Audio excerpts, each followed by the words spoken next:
Assalamualaikum warahmatullahi wabarakatuh. Nama saya Nurul Karunisa binti Mazlan, nombor matrik 046289. Saya dari ISM Usuluddin dengan Kaunseling semester 8 Pusuk A. Saya akan membentangkan berkenaan subjek Kajian Ilmu Tarikat USI 42202 yang bertajuk Penyebaran dan Pengamalan Ajaran dalam Tarikat Naqsyabandiyah Al-Khalidiyah di Pahang. Nama pensyarah Ustaz Muhammad Syaiful Bahri bin Abdullah.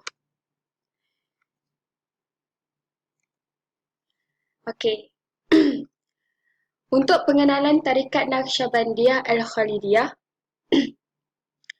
yang mana Muhammad bin Baha al-Din al-Bukhara yang lebih dikenali dengan Baha al-Din Muhammad bin Muhammad al-Husaini al-Hasani al-Uwaishi al-Bukhara ialah pengasas Tarikat Naqsyabandiyah. Yang mana hakikat susul galur tarikat ini adalah sebenarnya dari Rasulullah sallallahu alaihi wasallam. Kemudian pergi kepada Sayyidina Abu Bakar radhiyallahu anhu, dan ketika itu tarikat itu digelar sebagai Siddiqiyah. Kerana Abu Bakar menduduki tempat yang pertama dalam susul galurnya selepas Rasulullah sallallahu alaihi wasallam, dan beliau merupakan pengganti Rasulullah sallallahu alaihi wasallam. Dan kemudian lepas Siddiqiyah digelar pula kepada Taifuriyah, Khawajakaniyah, Naqsyabandiyah, Ahrariyah, Mujaddidiyah dan Khalidiyah yang bermula pada zaman Syekh Al-Khalid Al-Kurdi sehingga ke hari ini. Kemudian tarikat Naqsyabandiyah ini berkembang di Malaysia dan dibawa oleh Syekh Abdul Wahab Rokan yang bermula pada sekitar abad ke-19, yang telah diturunkan dari ulama-ulama di serata Indonesia dan Mekah. Salasilah tarikat Naqsyabandiyah Al-Khalidiyah ini mempunyai beberapa cabang, antaranya dari Syekh Abdul Wahab Rokan ini. Dan melalui sejarah perkembangan tarikat ini, kedatangan tarikat ini ke Malaysia mendapat sambutan yang baik dalam kalangan masyarakat Malaysia, dan sehingga ke hari ini dapat dilihat ajaran tarikat ini adalah ajaran yang masuk ke dalam kebanyakan negeri, termasuklah Pahang. Seterusnya, biodata pengamal. Saya telah berjumpa dengan pengamal tersebut, dan nama yang diberi adalah Muhammad Tahah bin Abdullah.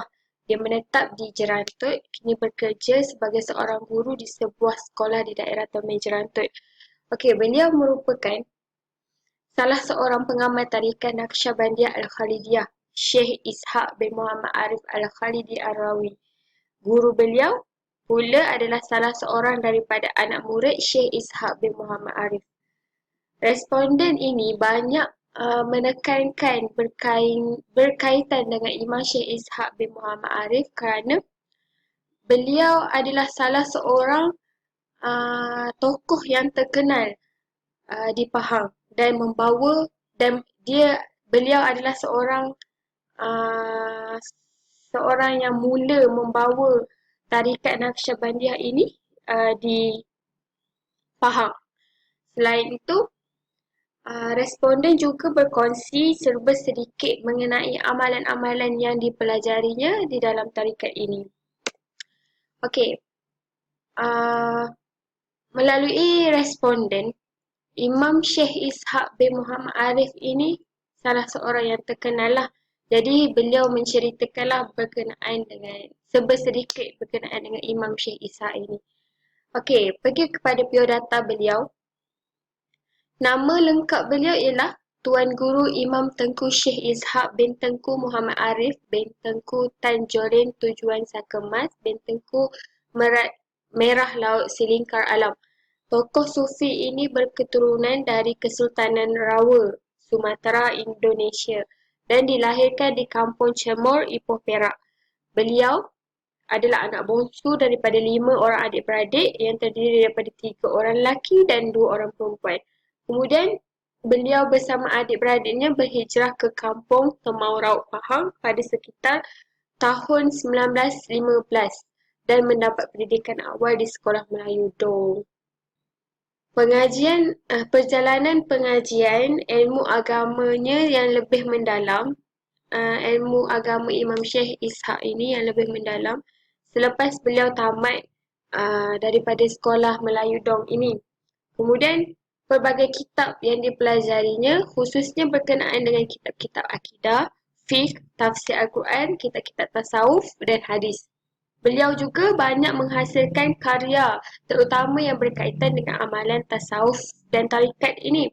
Antara karya-karya beliau adalah Majmu' Al-Masail, cara-cara menjalani amalan dalam tarikat Naqsyabandiyah Khalidiyah untuk mencapai kepada tasawuf dan banyak lagi.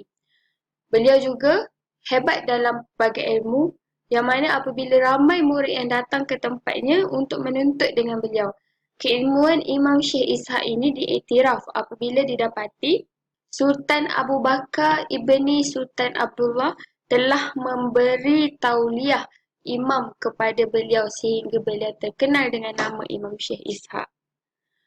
Okey, seterusnya kita pergi kepada silsilah sanad tarikat.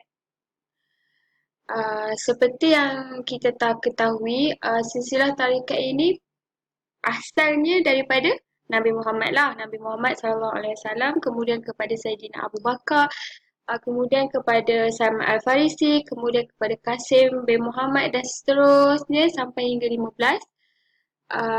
Dan yang ke-16 adalah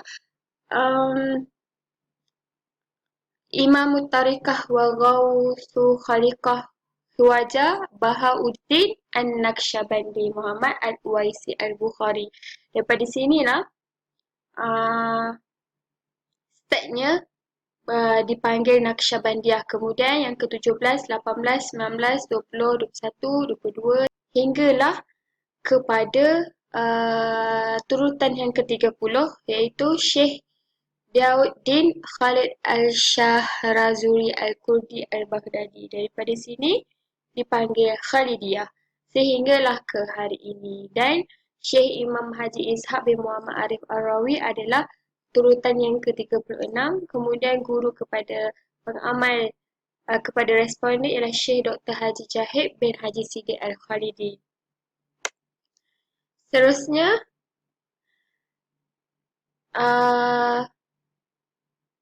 kita pergi kepada amalan-amalan dalam tarikat Naqsyabandiyah Al-Khalidiyah. Yang pertama iaitu bai'ah. Konsep bai'ah adalah sebagai satu perkara yang wajib di mana melalui bai'ah ini seorang yang menempuh jalan kerohanian ini mengikat janji setia ataupun membuat perjanjian kerohanian di antara murid dan guru ataupun dikenali syekh. Guru tu samalah dengan syekh mereka. Bai'ah juga merupakan ikatan setia yang merujuk kepada permulaan hubungan antara seorang murid dan syekhnya dalam mengikuti jalan kerohanian dan untuk mencari keredaan Allah Subhanahu Wa Taala. Okey, menurut responden, bai'ah beliau dengan syekhnya dimulai dengan berjabat tangan bersama syekhnya. Kemudian syekhnya meletakkan tangan di atas kepalanya. Lalu diikuti dengan syekh itu mentalkinkan ajaran-ajaran kepada muridnya. Kemudian diakhiri dengan membaca sepotong ayat dalam surah Al-Fathu ayat 10. Okey, selepas itu akan pergi ke step-step yang seterusnya. Upacara bai'ah dalam tarikat Naqsyabandiyah Al-Khalidiyah dilaksanakan oleh syekh yang telah mencapai makam kerohanian yang sempurna dan diberikan amanah untuk mendidik orang lain. Yang kedua adalah talqin. Okey, selepas bai'ah, talqin. Dalam tarikat Naqsyabandiyah Al-Khalidiyah ini, amalan talqin juga merupakan satu amalan yang penting. Menurut responden, amalan talqin dan bai'ah dalam tarikat Naqsyabandiyah Al-Khalidiyah ini dilakukan sendiri oleh syekh beliau. Terdapat beberapa langkah dalam penerimaan bai'ah ini, iaitu pertama, murid diminta untuk mandi taubat dan mengambil wuduk. Kemudian bila Dah tu solat taubat 2 rakaat dengan niat bertaubat dari segala dosa lah. Selepas itu murid dikehendaki mengingati dalam hati bahawa dia banyak dosa dan memohon ampun kepada Allah Subhanahu Wa Taala. Kemudian murid datang ke hadapan Syekh dalam keadaan duduk lalu mengucapkan salam kepada Syekh. Syekh tersebut menyambut salam dan meletakkan tangan di atas peha murid sambil tangan kanan memegang tasbih. Kemudian Syekh akan menerangkan kepada murid di mana letaknya hati. Kemudian Syekh akan membaca istighfar 3 kali dan murid mengikutnya. Seterusnya, Syekh membaca Al-Fatihah sekali, Al-Ikhlas 3 kali dan menghadiahkan pahala bacaan kepada Rasulullah SAW dan imam-imam tarikat Naqsyabandiyah dan juga meminta murid mengikutnya. Syekh kemudian akan meminta murid memandang atau bertawajuh kepada hati secara khayalan. Dan Syekh akan mengajarkan atau mentakkinkan kepada murid dengan zikir isim al-zat pada hati sebanyak 5,000 kali sehari semalam. Itu yang dilakukan oleh responden. Seterusnya, yang ketiga, pengamalan yang ketiga adalah tawassul. Tawassul ini diamalkan adalah bertujuan untuk mendapat keberkatan iaitu tabarruk. Tawassul juga diamalkan melalui cara memperbanyakkan amalan soleh. Tawassul secara istilahnya adalah memohon kepada Allah dengan mengingatkan sesuatu perkara yang dikasihi atau diredai Allah Subhanahu Wa Taala. Menurut responden, Syekh beliau akan membimbing murid-muridnya dalam mematuhi perintah syariat dengan mengutamakan pelaksanaan amalan-amalan wajib dan perbanyakkan amalan-amalan sunat dengan harapan mencari keredaan Allah Subhanahu Wa Taala. Okey, tawassul ialah satu amalan yang mempunyai pelbagai bentuk permintaan. Antaranya, yang pertama, orang yang bertawassul adalah semata-mata meminta kepada Allah Subhanahu Wa Taala dan dia tidak meniatkan perbuatan meminta mereka selain daripada Allah Subhanahu Wa Taala. Yang kedua, mereka yang bertawassul tidak menyembah dan memuja selain Allah Subhanahu Wa Taala.